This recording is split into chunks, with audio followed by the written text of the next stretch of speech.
In March of 1933, Franklin Roosevelt signed Executive Order 6102. Every American citizen was legally required to surrender their gold to the federal government at $20.67 per ounce. 6 months later, Roosevelt revalued gold to $35.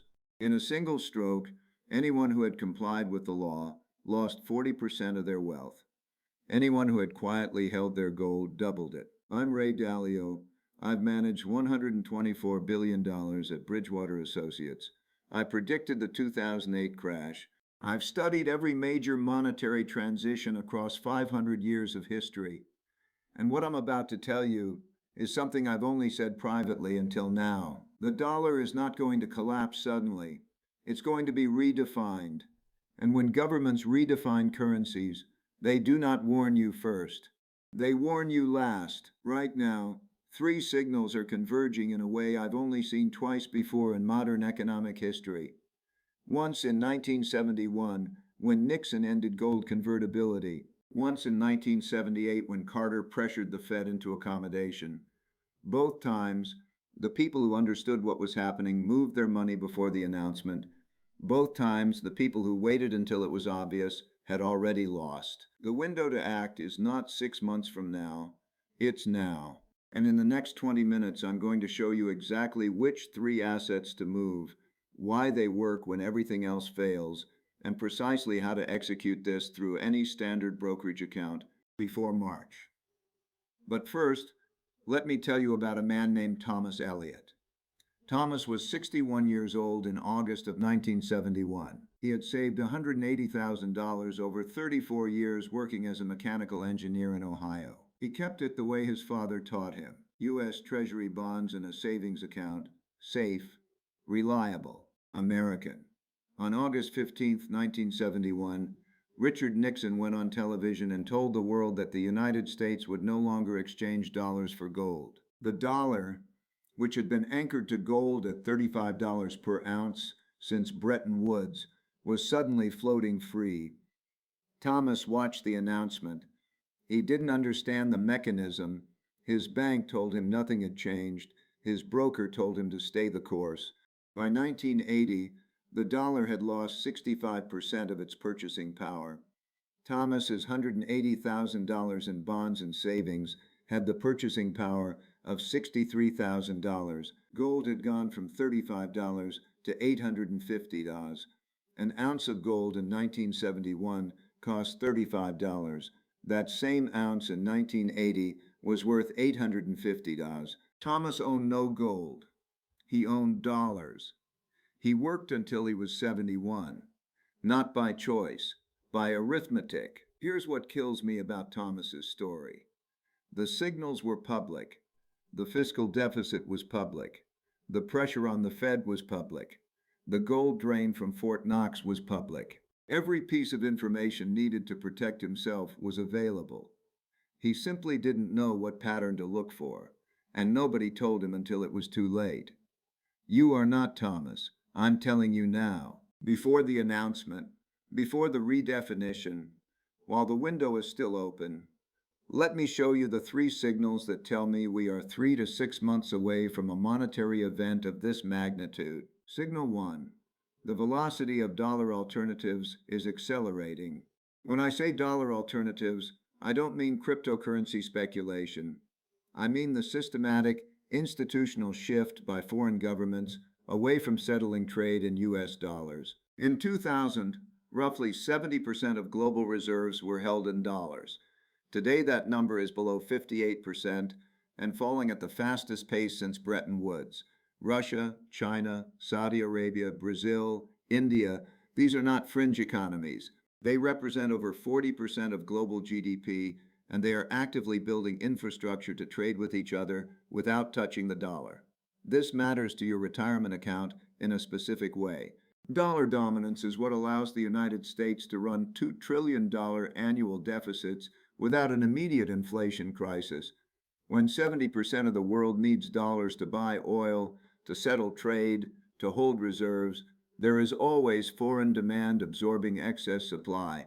As that demand weakens, the math changes. The Federal Reserve can print $2 trillion and export the inflation if the world needs those dollars. When the world starts needing them less, that inflation stays home. It shows up in your grocery bill, your energy costs, your insurance premiums, and eventually in the purchasing power of everything you have saved. Signal 2.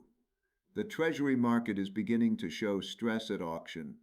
I've already spoken publicly about the most recent failed auction. Dealers absorbed a larger percentage than normal. Yields settled higher than the fiscal trajectory can sustain. This is exactly how Stage 3 begins, not with a crash, with a quiet repricing that most people miss entirely because they're watching the wrong indicators. The right indicator is not the stock market. The right indicator is the marginal buyer at Treasury auctions. When the marginal buyer starts demanding higher yields to compensate for currency risk, the entire cost structure of the U.S. government reprices upward. That $1 trillion in annual interest payments becomes $1.3 trillion, then $1.6 trillion. Each increment requires more borrowing. Each increment of borrowing requires another auction. Each auction requires finding a buyer at a price that makes sense.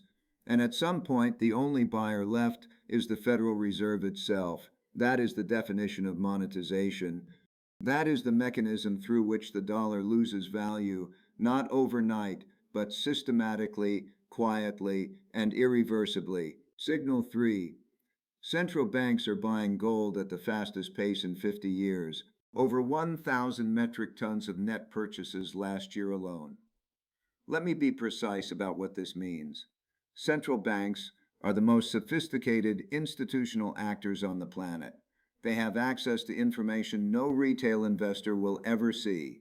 They have geopolitical intelligence, economic modeling capacity, and time horizons measured in decades. When they buy gold at this pace, and have been doing so consistently for 3 consecutive years, they are not making a speculative bet. They are building structural protection against the monetary transition they know is coming. They are Thomas Elliot in reverse. They are buying what Thomas should have bought before the announcement, not after. These 3 signals converging simultaneously is what I've been watching for. The dollar alternative infrastructure is in place. The Treasury market is beginning to price in credibility risk. And the smartest money on the planet is exiting paper currencies into hard assets at scale. The window that existed between when this pattern became visible and when it becomes obvious is now measured in months, not years. Here is what you need to move in order and why. Asset 1. Energy companies with structural pricing power. Most people who understand the dollar devaluation thesis immediately think about gold. That's right, but incomplete. What they miss is the first-order consequence of a weaker dollar on the one commodity priced globally in dollars: oil. When the dollar weakens, oil priced in dollars gets more expensive for Americans, even if the global supply of oil hasn't changed. That price increase flows directly into the revenue of every company that owns oil and gas reserves in the ground. They are not buying oil at the new price. They are selling it. Their cost structure stays fixed. Their revenue expands. Their margins accelerate. In 1971, the year Nixon ended gold convertibility, oil was 3.56 cents a barrel. By 1980, it was $37, a tenfold increase. Integrated energy companies that own production assets saw revenue expand in ways that made their stock prices look cheap in retrospect, even as the broader market went nowhere in real terms. The same pattern appeared in 2022. Energy gained 65% in a year, when technology fell 30% and the broader S&P 500 lost nearly 20%. Not because energy companies got smarter, because they owned the resource whose price was rising while everything built on top of cheap energy was repricing downward. This is not a trend trade, this is a structural position. As long as the dollar is weakening and global energy demand is inelastic, companies with production assets in the ground are on the right side of every price move. The most accessible instrument is XLE, the Energy Select Sector SPDR Fund. One share gives you proportional ownership across the largest integrated U.S. energy producers. For exploration and production specifically, consider XOP. For income-focused energy exposure, AMLP provides dividend-rich MLP structure. Open your brokerage account right now. Search XLE. Look at the 3-year chart.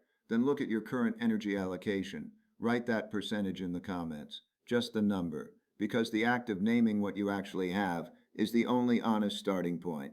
Asset 2. Gold. Not as a trade, as a redenomination hedge. Here's the distinction most people miss. When I say the dollar will be redefined, I don't mean it will disappear. I mean the unit of account will shift. The price of everything measured in dollars will go up.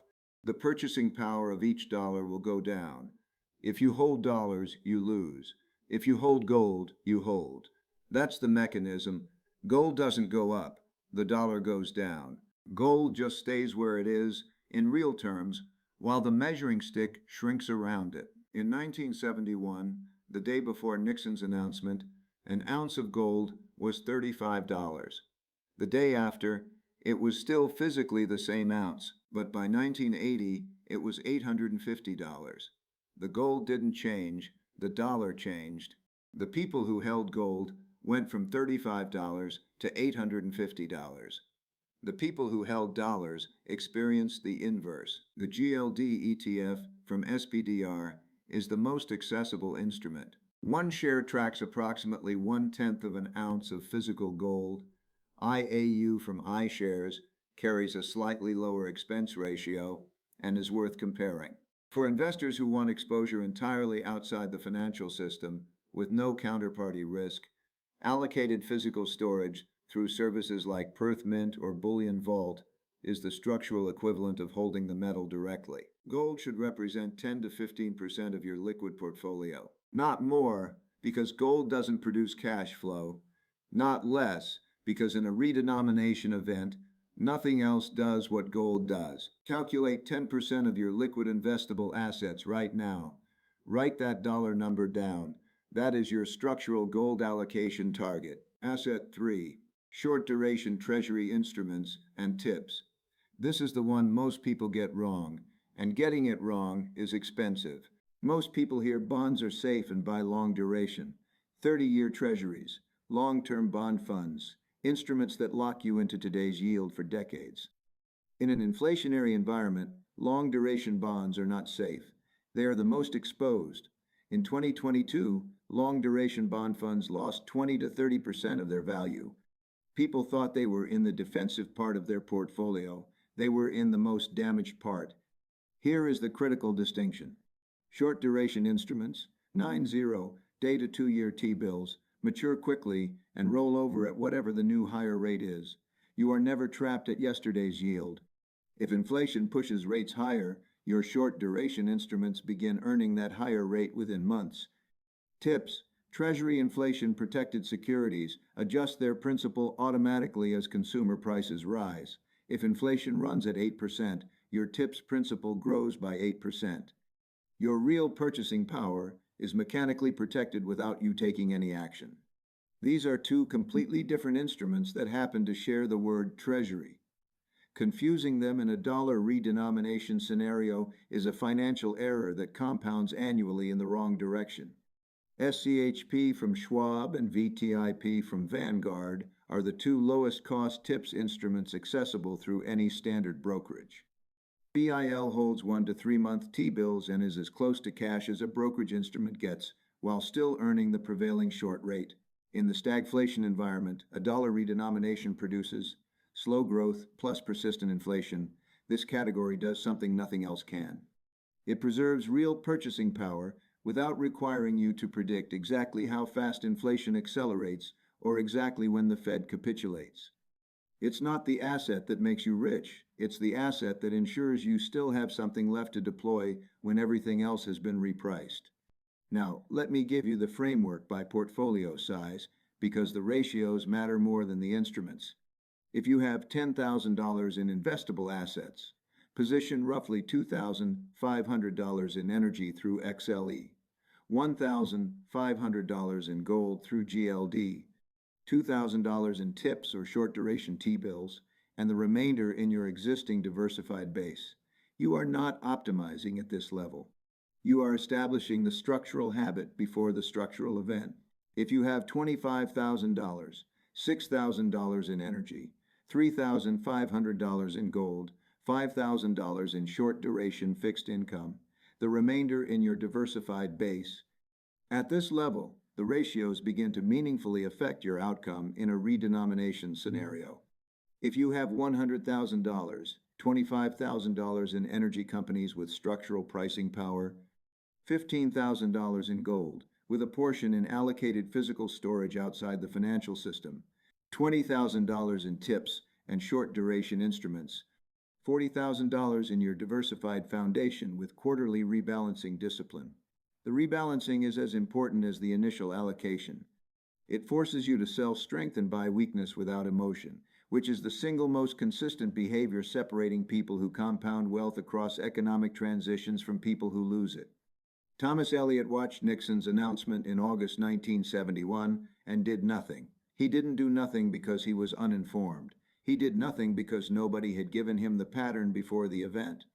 He was waiting for certainty, and certainty arrived in 1980 when gold was at $850 and his bonds had lost 2/3 of their real value. Certainty is the most expensive thing you can wait for. The signals are visible right now. The dollar alternative infrastructure is in place. Treasury auctions are showing stress. Central banks are buying gold at 5 zero-year highs. The fiscal gap runs at $2 trillion annually with no mechanism to close it. The Federal Reserve is under maximum political pressure to accommodate rather than defend the currency. This is the pattern. It has appeared before. It has always resolved the same way. Paper assets lose real value, hard assets hold.